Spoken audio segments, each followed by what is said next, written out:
É preciso saber viver. Saber viver, primeiro, é ouvir o Roberto Carlos, evidentemente. Não é? Saber viver é curtir as boas coisas da vida.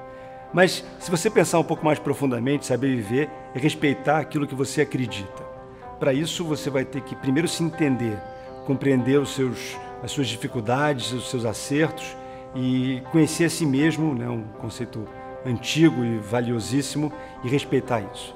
E depois é não se levar muito a sério, saber que você erra, e quando você errar é tropeçar, é levantar e seguir o caminho, sem se culpar e sem levar aquelas pedras nas costas. É caminhar com leveza. Eu sou José Roberto de Castro Neves, advogado e professor universitário. Eu sou casado e tenho 3 filhos. E essa conversa faz parte do festival Saber Viver.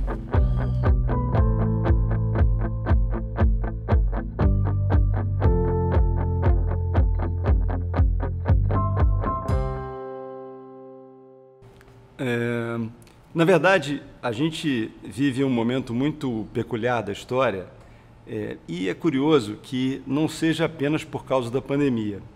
A pandemia surge num momento da história incrível, de uma revolução tecnológica sem precedente. Se a gente começar a ver do ponto de vista histórico, de comunicação, você vai encontrar talvez 4 grandes momentos da história que sejam dignos de uma nota. O primeiro, claro, quando a gente aprende a falar, 100 mil anos antes de Cristo. Você imagina a vantagem competitiva para o homem poder se comunicar, né? Poder se expressar, né? Uma ideia. Então, isso foi o que nos faz diferente. Aliás, o signo do homem é esse, ele consegue contar uma história, né? Essa é o que nos distingue dos cachorros, dos leões e de tudo mais. Depois você vai ter um momento mais próximo, ali por volta de 6 mil a.C., quando o homem consegue marcar e registrar essa comunicação de alguma forma em alguma coisa e eterniza dessa forma aquela comunicação, aquela ideia. Você imagina que até então toda a comunicação era apenas verbal. Então, sei lá, na Suméria o cara consegue marcar numa argila um signo e que alguém distante ou tempos depois consegue ler aquilo e perceber o que ele está falando. Isso é uma viagem extraordinária também da civilização. Depois, muito tempo depois, por volta de 1450, um gênio, na verdade, na Alemanha, na verdade não tinha Alemanha na época, ele percebe que ele pode realizar uma imprensa móvel, que também é uma ideia genial, né? Porque a imprensa, propriamente dita, você sabe, né, já havia na China a ideia de você fazer uma prensa e imprimir um símbolo qualquer. Mas ele percebe, de uma forma muito inteligente, que ele consegue movimentar rapidamente alguns sinais, né, as letras, e gravar numa página aquelas palavras. Então, isso é incrível. A Bíblia, por exemplo, que era um livro importante, você demorava para ter uma Bíblia que uma pessoa ficasse trabalhando mais de um ano só naquilo, o dia inteiro, para você ter a Bíblia reescrita, né? Então era um problema isso, né? Então o livro era um objeto muito caro. Quando o Gutenberg, que nessa ideia extraordinária, consegue fazer uma Bíblia em pouco tempo, a ideia daquela informação impressa, ela foi embora. E o mundo, não é à toa que se diz que a imprensa é a grande evolução, exatamente porque ela permite essa difusão de ideias. Certo? O próprio protestantismo só aconteceu por causa da imprensa. O Lutero era um grande admirador, imprimia as ideias dele todas, e também a possibilidade de você ler a Bíblia e dar a sua interpretação. Então, a imprensa, graças a Deus, né, fez o mundo que ele é. Né? A gente conseguir ler, transmitir ideias, transformar as ideias. A imprensa fez a Revolução Americana, a Revolução Francesa, tudo por causa dessa disseminação de ideias. Só que o que a gente vive, desde 2007 principalmente, é uma outra revolução, porque essa informação chega para você aonde você estiver. Que incrível! Quer dizer, agora, se você viaja, não importa onde você vá, você rapidamente consegue, pelo teu celular, saber o que está acontecendo em qualquer lugar do mundo e falar com qualquer pessoa numa velocidade estonteante.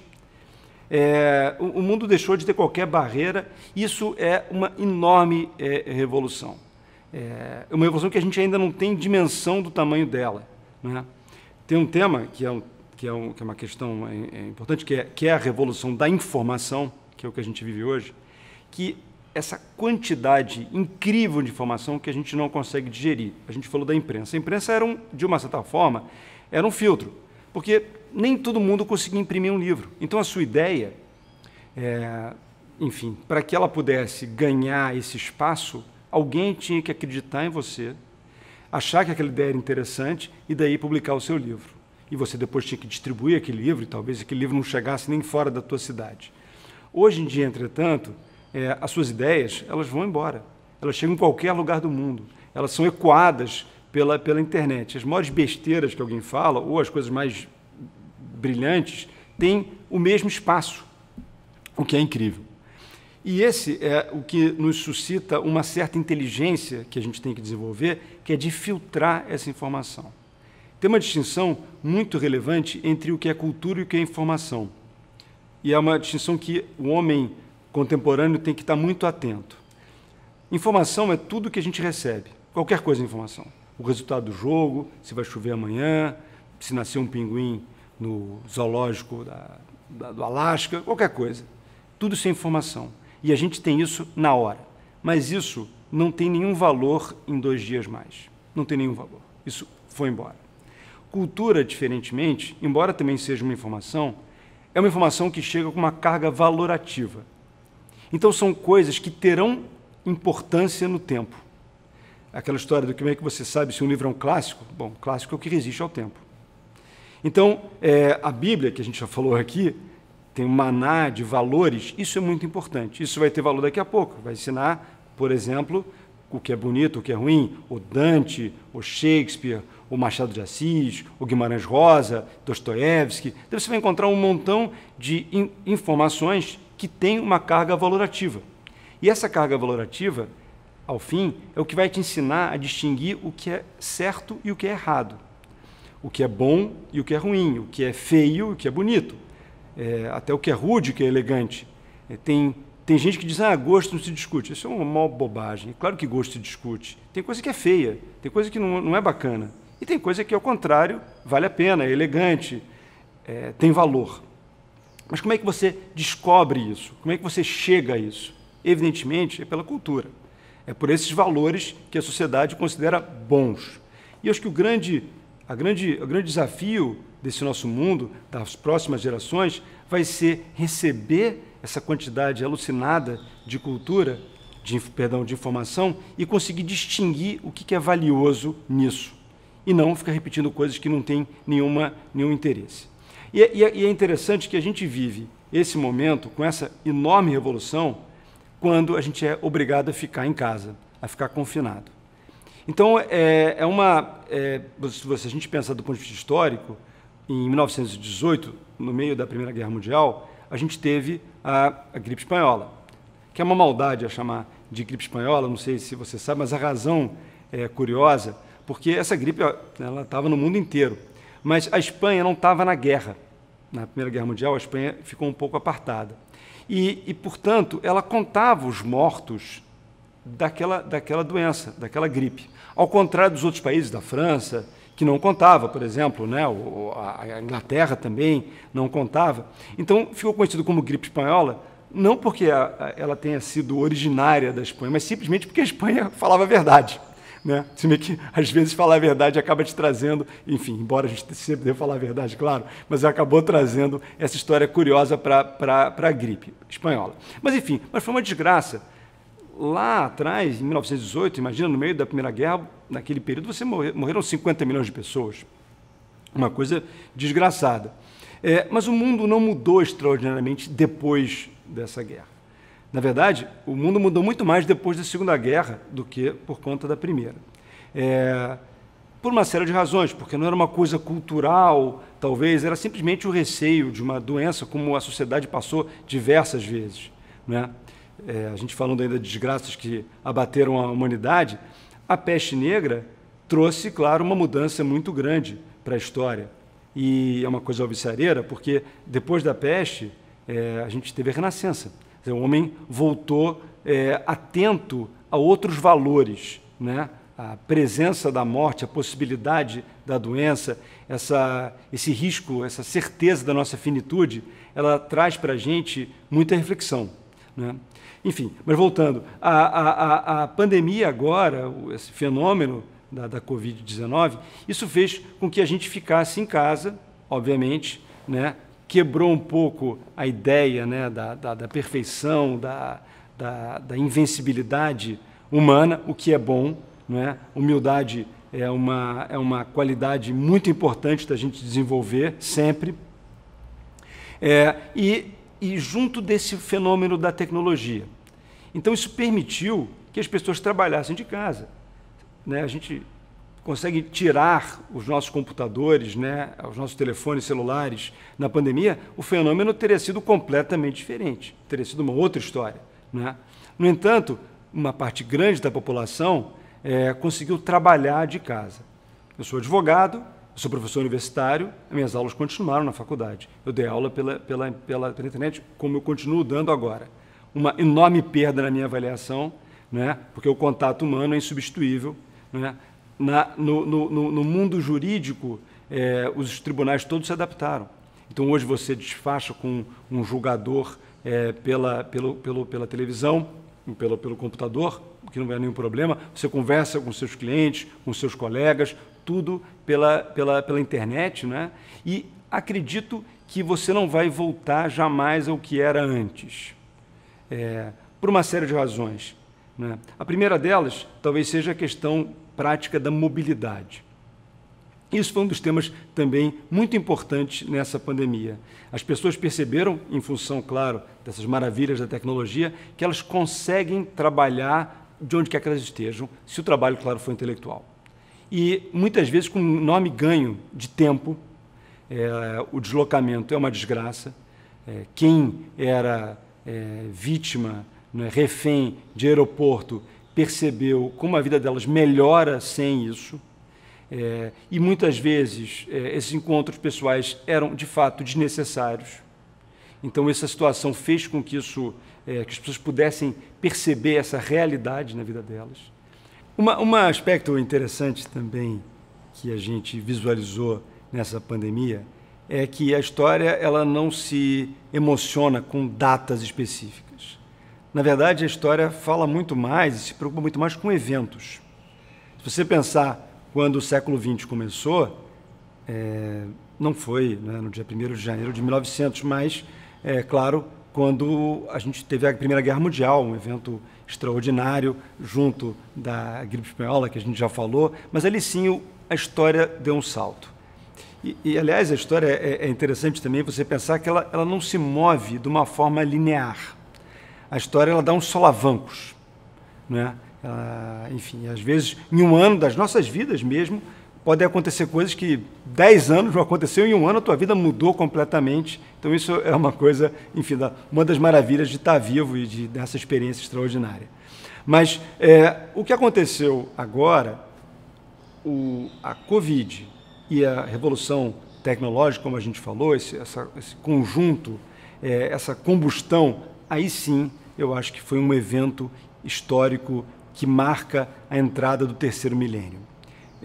Possivelmente, um historiador daqui a 100, a 200 anos, vai olhar para trás e vai dizer, olha, essa época aqui, começo dos anos 2000, poxa, isso foi uma grande confusão, porque veio a tecnologia extraordinária, fortíssima, muito maior, e, para piorar, todo mundo teve que ficar em casa um ano, quem sabe até mais, né? E o mundo mudou. E as pessoas perceberam como era importante ter educação, como era importante saber, e o trabalho manual ficou cada vez mais de lado para que apenas o trabalho intelectual fosse relevante. Isso impôs que as pessoas estudassem, se aculturassem, conhecessem, para que elas pudessem caminhar, ter a vida delas com mais dignidade.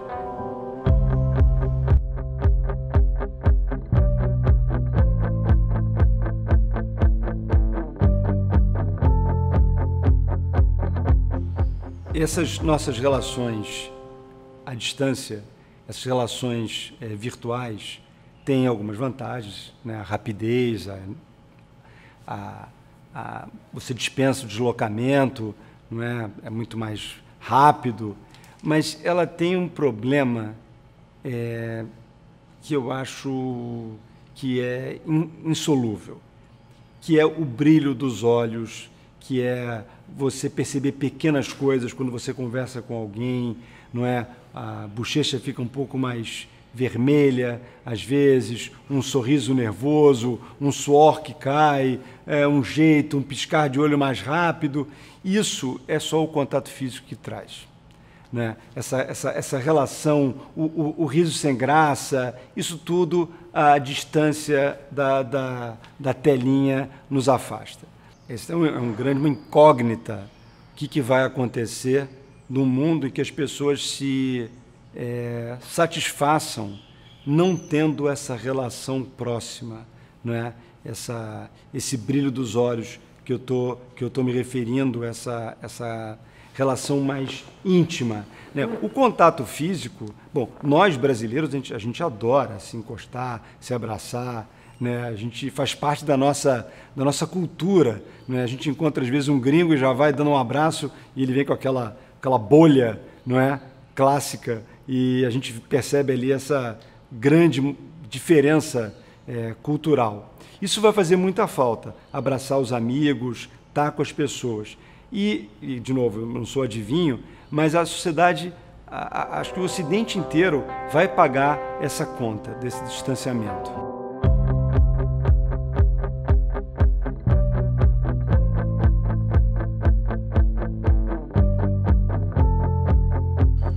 Essa pandemia também ela trouxe uma reflexão interessante, porque talvez se ela tivesse acontecido nos anos 70, nos anos 80, com os yuppies, os leões, tigres, lobos de Wall Street soltos, o resultado talvez tivesse sido diferente.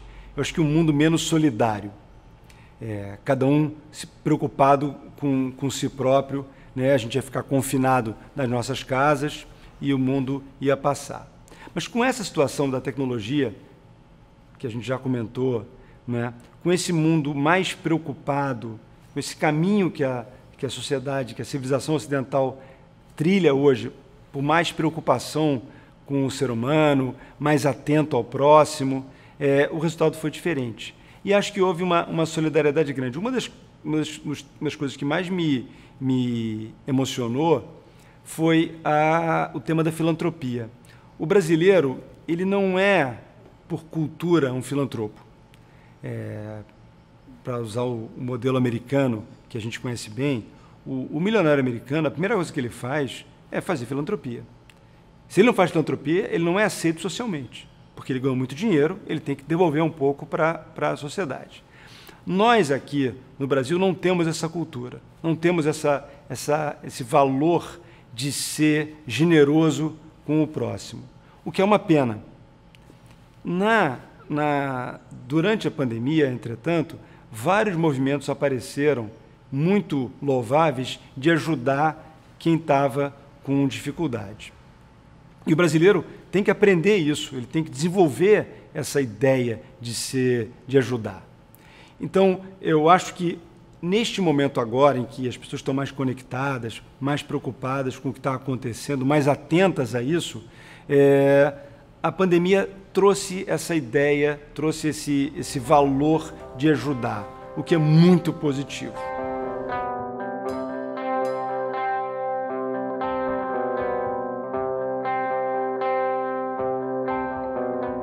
Tem um tema que eu acho que é interessante de falar, um pouco sobre essa cruzada de linha, que é o que vai acontecer com a juventude.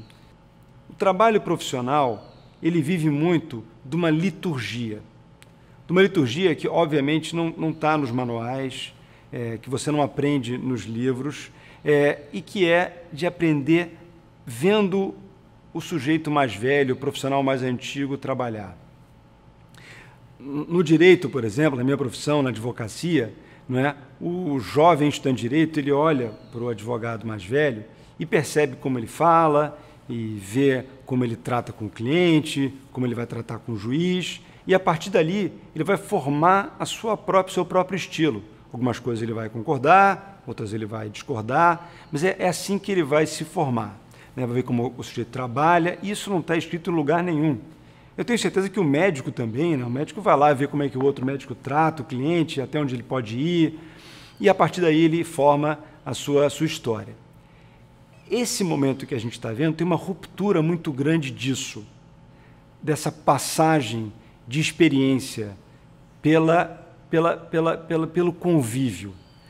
Isso é uma outra conta que alguma hora vai chegar, de alguma forma, né?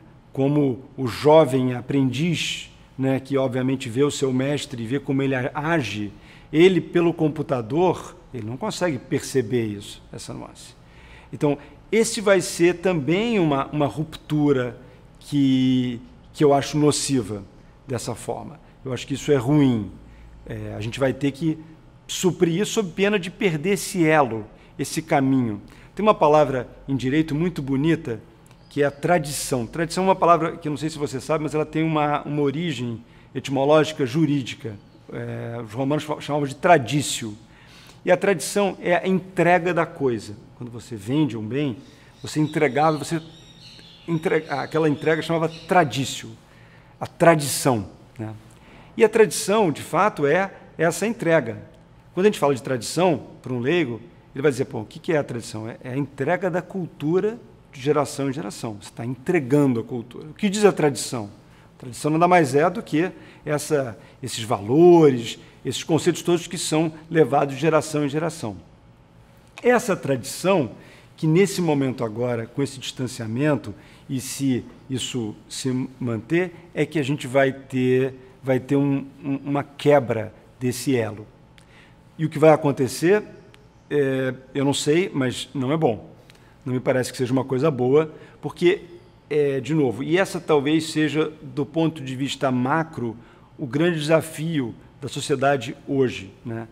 Como é que você mantém essa entrega de geração em geração? Claro que a gente tem a família, que é talvez a primeira das formas de você entregar essa cultura, né? A gente carrega, né, não só nos genes, né, mas essas referências dos nossos pais, das pessoas mais próximas, mas depois você sai e é na profissão que você vai colher. E principalmente o jovem, que nesses primeiros mestres, né, vai ter uma influência que ele vai carregar a vida inteira, porque vai ser a bitola que ele vai se formar. Às vezes os caras nunca conseguem nem se desgarrar daquelas primeiras influências, como é importante esse primeiro mestre, né? Mas, e agora o que acontece é que esse primeiro mestre virou uma pessoa distante. Qual é o dano disso? O dano é enorme. Você não passa a tradição, você não passa a liturgia, que tem um valor extraordinário na sociedade. Vamos ter que criar modelos para substituir isso, sob pena da sociedade ficar esgarçada, né? O que não é bom.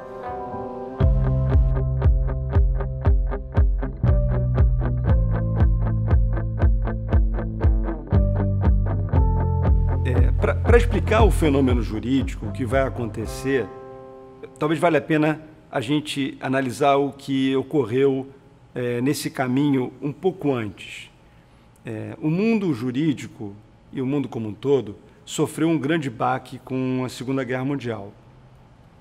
Na verdade, foi um sonho que havia de que o juiz podia ser um robô, de que as leis poderiam ser perfeitas, na infalibilidade do legislador, e que isso, em última análise, acabou gerando o nazismo, as atrocidades da Segunda Guerra, que foi a experiência mais desgraçada da humanidade ocidental, não é? O que aconteceu ali. Obviamente, esse autoritarismo que foi possível em função de uma crença na perfeição da lei. Depois disso, o homem saiu com uma missão de reconstruir esse mundo, um mundo mais solidário, um mundo em que a dignidade da pessoa humana estava acima de qualquer outro valor, exatamente para evitar que houvesse essa desgraça que foi o nazismo. Bom, esse é o caminho que a gente está percorrendo, né? Obviamente, a lei, né, o sistema, o ordenamento jurídico, não é um sistema acabado, ele está sempre sendo construído, porque o objetivo dele é o de atender à sociedade para a qual ele serve. Como a nossa sociedade está sempre em alteração, né, os valores mudam, né, os desejos da sociedade mudam, o direito também não pode se necrosar, ele tem que estar sendo constantemente alterado. Eu acho que a experiência que a gente está vivendo agora na pandemia é uma situação na qual não tem mais o certo. É aquela história da tragédia grega que está todo mundo certo e todo mundo errado ao mesmo tempo. Então, as pessoas perderam muito, todos perderam muito, a sociedade inteira perdeu. Então, quando você questiona quem tem direito, quem está certo, talvez a melhor coisa seja pensar, bom, será que o outro lado também não pode ter um problema? Será que essa desgraça, né, que se abateu para toda a sociedade também não afetou o lado de lá? Isso faz com que a gente desenvolva uma aptidão muito importante, que é a da empatia, de se colocar no lugar do outro. O direito, como ele é ensinado no Brasil, ainda é um modelo muito de antagonismo.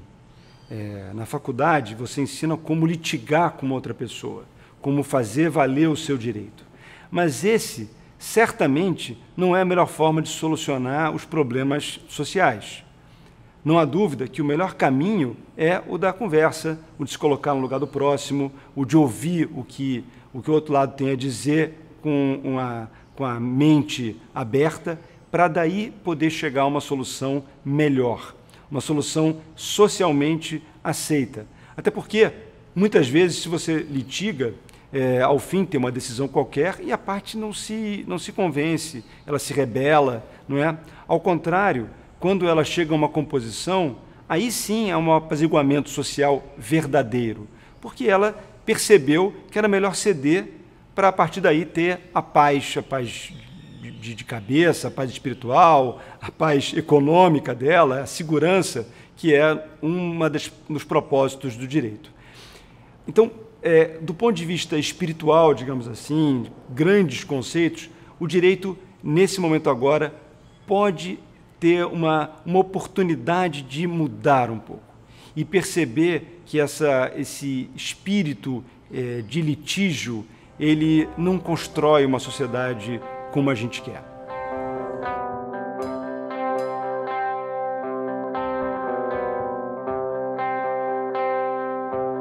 O ser humano, extraordinariamente, consegue achar sempre algo de bom nas coisas. E uma das facetas positivas desse período de confinamento foi o tempo. O tempo é um grande bem e na vida a gente cada vez percebe como ele é valioso e como a gente tem que aproveitá-lo da melhor forma. Nesse momento, eu busquei muito aproveitar o meu tempo, né? E até mesmo o tempo de parar, que é importante, né? O tempo de refletir, um tempo de introspectivo, de você pensar e reavaliar o que é importante para você. E esse talvez tenha sido umas grandes vantagens, e acredito que para muitas pessoas nesse período de pandemia. A capacidade de refletir um pouco sobre a sua vida e dar outros propósitos, não é?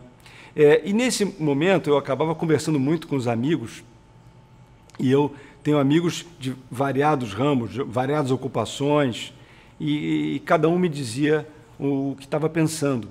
E é claro que a gente ficava estarrecido com o que estava acontecendo. Nenhum de nós podia imaginar, né? No começo da pandemia, eu acho que isso era um sentimento comum, a gente se sentia vivendo num filme de ficção científica, né? Poxa, como assim? Não pode sair de casa? Era uma coisa inimaginável.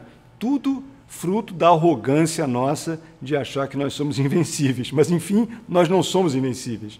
Então, esse é o ensinamento da pandemia. E eu conversava com esses amigos, cada um jornalistas, médicos, para entender o que estava acontecendo, e era muito interessante porque cada um tinha a sua visão sobre esse fenômeno. E daí surgiu uma ideia de que as pessoas escrevessem, né, colocassem para fora para dividir, porque isso também é uma coisa muito boa da humanidade, que é dividir. as suas opiniões, os seus pensamentos, e a gente cresce muito com isso. Então, como era o momento exatamente em que a gente estava entendendo a nossa fragilidade, era uma hora boa de ouvir o que as outras pessoas, como é sempre, não é? De ouvir o que outras pessoas têm a dizer, para a partir daí a gente formar as nossas próprias opiniões, que obviamente a gente não está obrigado a concordar. Ouvir o que vai acontecer no futuro é sempre uma coisa curiosa, porque nenhuma dessas pessoas, não é? Esses amigos mais próximos que eu tenho, nenhum deles é um vite, né? Nenhum deles é adivinho, obviamente. Até adoraria ter um amigo adivinho, eu não tenho ainda, adoraria ter um, mas não é o caso.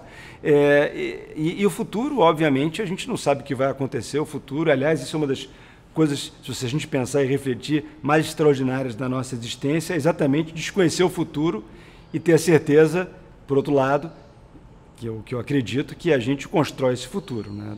Enfim, então a gente tem que se esforçar para que esse futuro seja o melhor, né? E isso vai depender extraordinariamente da nossa conduta, para o bem, claro. E assim é o que na minha vida tem se revelado o verdadeiro. Quanto mais correto você é, tanto melhor para você e para as pessoas que te cercam e para a sociedade que você vive. Mas, então, a ideia era trazer essas opiniões para um trabalho, para um livro, para dividir isso.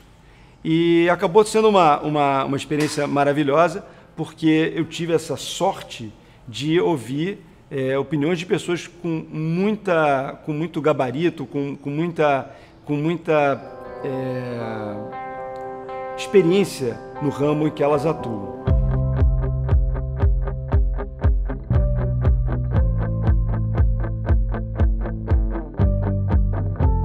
Um outro tema que eu acho que vai ecoar na história do nosso país por conta da pandemia é que o atraso que o Brasil se encontra por conta da falta de educação vai ter um peso muito duro e triste num futuro próximo.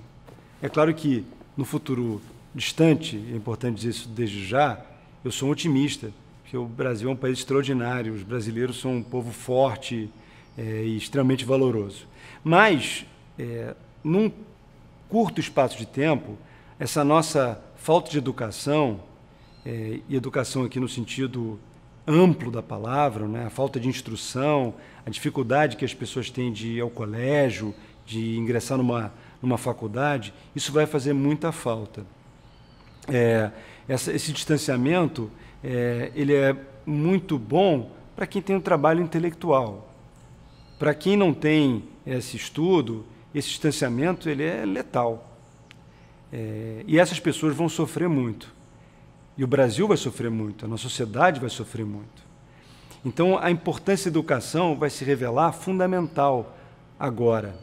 E as pessoas, a gente espera, os nossos governantes, vão entender que a educação é o único caminho para o Brasil poder realmente sair de onde ele está e a gente não ficar no atraso. Eu acho que o brasileiro hoje, qualquer um, deve ter por preocupação maior, acredito, a gente deixar de ser um país tão desigual, um país onde as pessoas não têm as oportunidades mínimas para poder sair e fazer o que elas quiserem da vida, né? E não é o que a gente vive no nosso país hoje. E, inquestionavelmente, a única forma de a gente sair é a educação.